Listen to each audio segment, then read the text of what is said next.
Hi, EARMILK. I'm Duendita. Oh, sorry. Oh. I said that bad weird. Okay, sorry. Yeah, it's recorded now. Is it? Yeah. Okay. Oh, wait. I just realized. Oh. Hi, EARMILK. I'm Duendita, and you're watching another episode of EARMILK Chats. Hey, everyone. How's it going? This is Alan Baez with EARMILK, and I'm speaking to the one and the only... Duendita. Awesome. How are you doing, my friend? I'm doing good. Perfect. Chill day. Caffeinated. That's what I need right now. What time did you come in today in beautiful LA? I think we got here like 11:30. Our flight was early. That never happens. That's actually kind of insane. Where are you flying from? New York City, Queens, New York City. We're in the building. We're walking here. I've never been to New York. Oh, you gotta come. Even inevitably, it's on my list. Yeah. It's on my list. But first things first, I really got to ask you, with the release of your project, you got a handful of shows coming up, your own included, but also you supporting the GOAT Mike. I need to ask you, how are you feeling today? Really happy. It's awesome. That's Blessed. hashtag hashtag blessed. Now, just on top of that, with everything happening in the world, aside from your own endeavors, how is everything weighing on you right now?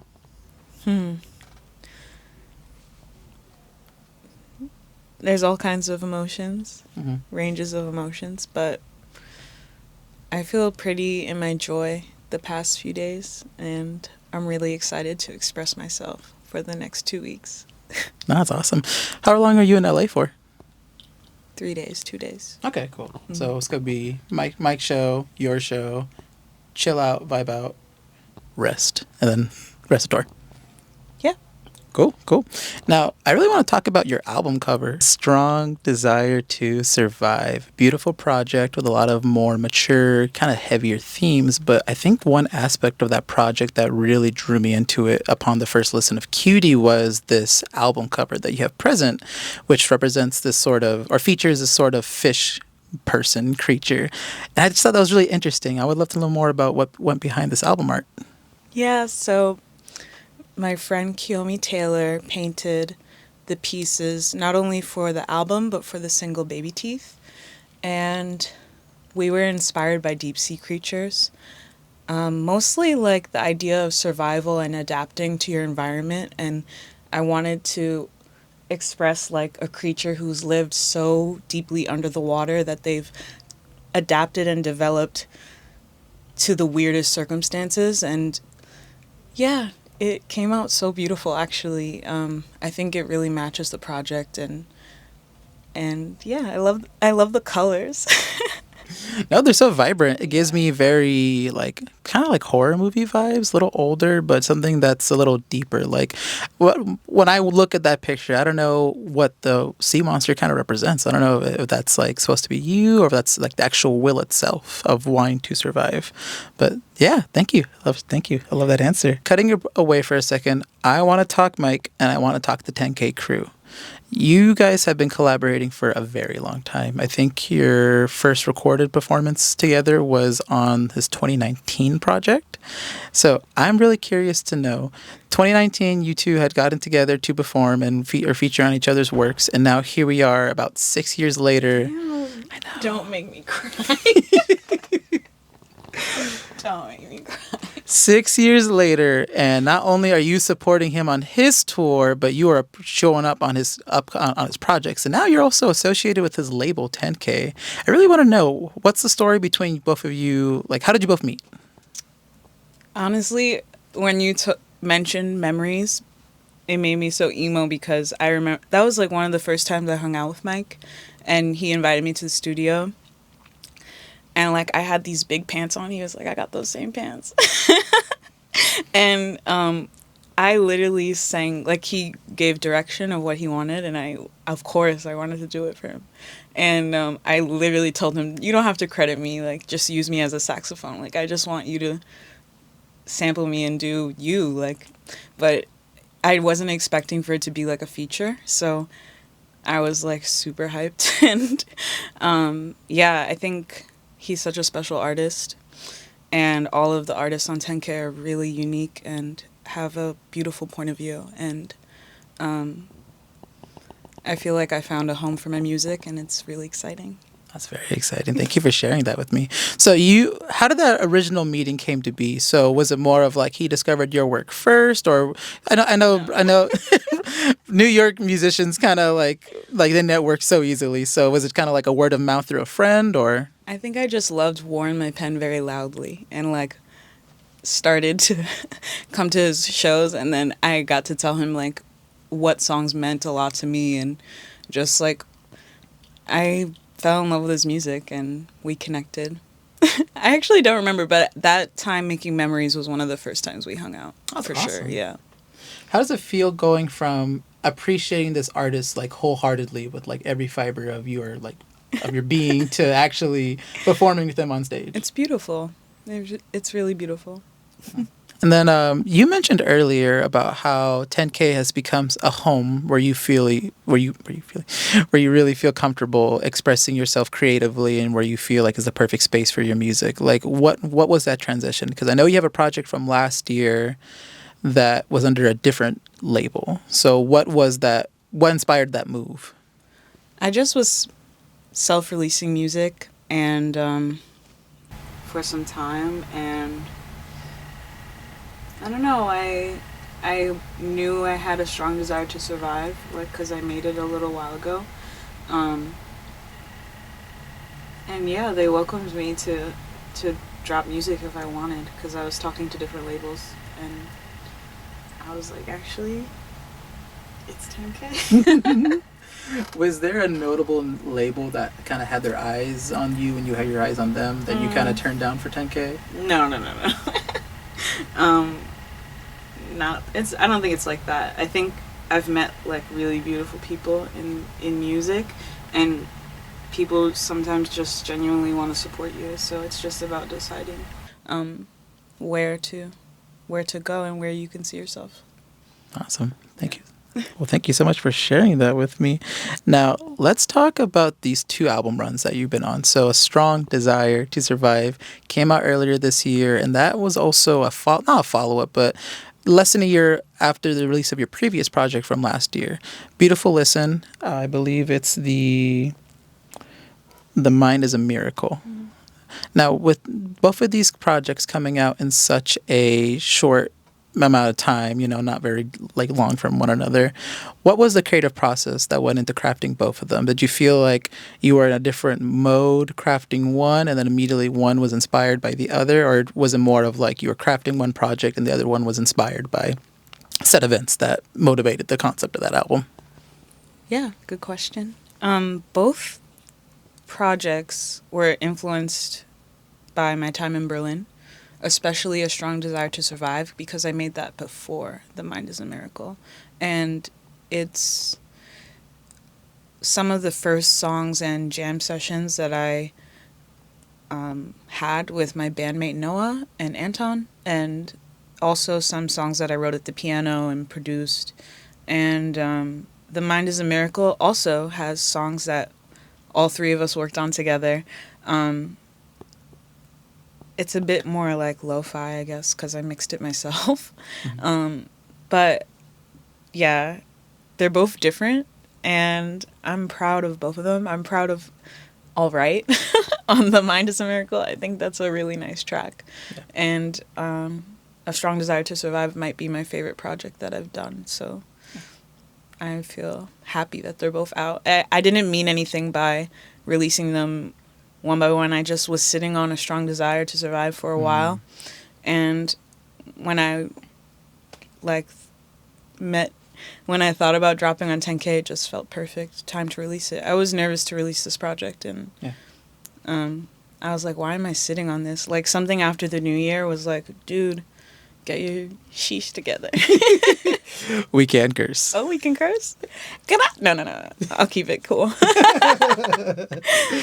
For sure. Thank you so much for sharing that with me. Both these projects are just very beautiful, and I got to revisit both of them like right after one another on the car right up here, and there's a synergy that's very present. It's very comforting. It's very warm hearing like one transition of a story and just like where you're at. Technically, after that album, Yeah. but for the 2024 piece to kind of be like the original, like the sequel to that.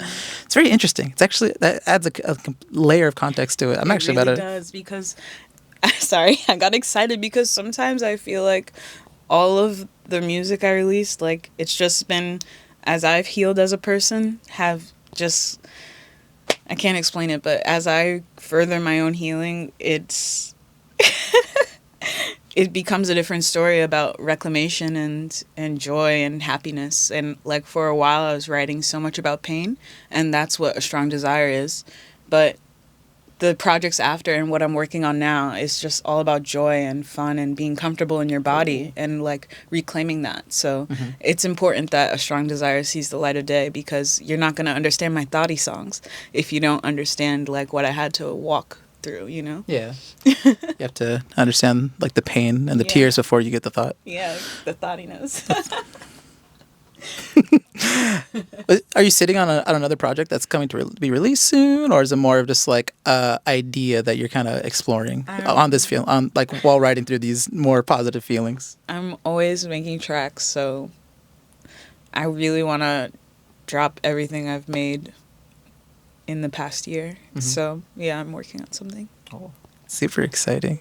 Well, thank you for sharing that with me. Now, touching on an earlier subject that you mentioned with A Strong Desire, because it is, you said earlier that you were a little nervous to release it, and I think it's very real, because with the subject of that album. So I think I wanted to ask you about your process. I know that you went to Berlin with your two collaborators, Noah and Anton, and you essentially crafted the entire project there. And It had some time back in New York. We were playing live a lot, and we sampled ourselves a lot after learning the tracks we recorded a little in New York at my studio at Dimension 70. But yeah, a lot of the songs started in Berlin. Hammock was on the West Coast, actually, because I was in a hammock. And yeah, some songs did start in New York. But it was like a conversation almost between like these two worlds of mine converging, like two creative homes of mine and different collaborators, both from New York and Berlin, coming together to work on the project together. Yeah. I gotta ask you, why Berlin? Like, what drew you to Berlin originally? Yeah. I studied abroad, actually. And I did a semester there. And on my first night out, I met Noah and Anton and M-Dog and Kyle, and they were playing in a band called Bakery. Oh, so you met them in Berlin? Yeah. Okay. On my first night out. And wow. I went to see a DJ, and they were also there. And I knew about their music. And we got to talking, and they invited me to the studio like the next week, and we made a song called Feel, a version of the song called Feel. And yeah, it was beautiful times, like real community vibes in Berlin, and we haven't stopped making music since that day, so I'm just really grateful. And I have more songs with Noah dropping this year, so I'm really awesome. Am I allowed to say that? I guess I could do what I want. But yeah, we got something for you guys. A second album just hit. Oh my god. No, but some really songs about gratitude. Yeah. You know. Were like most of those sessions, did they kind of result from like you guys just kind of jamming and recording that jam session and then turning it into like making that to a demo and working from there, or was it just the session itself that became the track? It varied from track to track. Basically, Noah has a recording studio and art space in Schöneberg called Bagtown. It's like a big little warehouse, and you could be as loud as you want there. So a lot of this record was made on big speakers. And like songs like HTP, I told this story earlier, but it was such a beautiful time because that day we had a gig and we were at the venue all day, like from morning until very late. We don't know why. And we went back to Big Town and Noah started making the beat for HTP, and I was like, bro, I want to write on this. If I let him touch it for too long, he'll start changing it and it'll become a different song. So I shunned him to upstairs and I said, bro, I'm going to write on this. And I wrote the whole thing and recorded it. And he kept coming downstairs like, you done? I'm like, not yet, not yet. And I like completely surprised him. And we felt like, damn, this is one of the, at the time, because I think we evolved in so much collaboration together. But at the time, it was like one of the hardest songs that we made together. Yeah. And we played it as the ending song for like every set on tour. And it just became like a little anthem for us. So a lot of it was like, it was a Noah beat or it was an Anton beat. Die Not like started with Anton playing with his turntable and making a percussive sound. And we made that at my friend Kimmy's apartment on the living room floor. And it's called Die Not because the laptop was dying. Oh. A lot of these songs are just a lot of these songs are just named after what the beats were called. Yeah. And like Cutie, just that was what the beat was called. Like, Yeah. And Cutie and Fry was special because Noah was like letting his friend keep his harp at the studio, so he would come by all the time and practice. And then You got a harp, you got to use exactly, we just start making beats with him, and it just was so organic and in such a flow. And I give my flowers to Noah and Anton and M-Dog and Kyle and all my friends in Berlin who held me and nurtured me, because when I got to Berlin, before then I was mostly working in a 6-piece band, acoustic instruments, very like jazz a little, and I never dipped my toes in electronics. It wasn't until I got to Berlin and brought like instruments and introduced to what an organelle was, introduced to finding gear that I liked and workshopping that on stage. Like, what was so dope about Bakery, and I need to give my flowers to Bakery and Noah and Anton and everybody, because we would like we'd wake up one day and Noah's like, we gotta go play this festival, and then we drive 2 hours outside of Berlin and we'd play for like a 3-hour set, and it was techno, electronic, dance.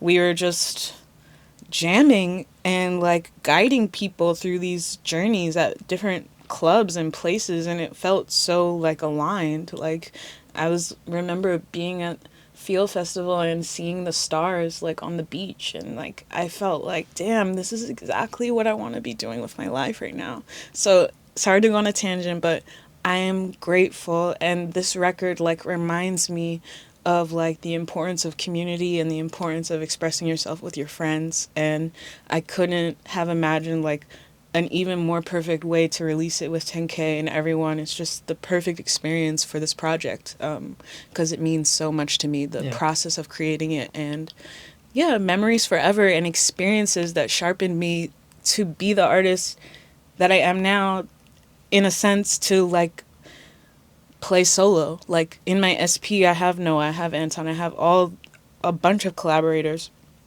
and like, yeah, I'm a reflection of them, and it makes me so emo. But yeah, I went on a tangent.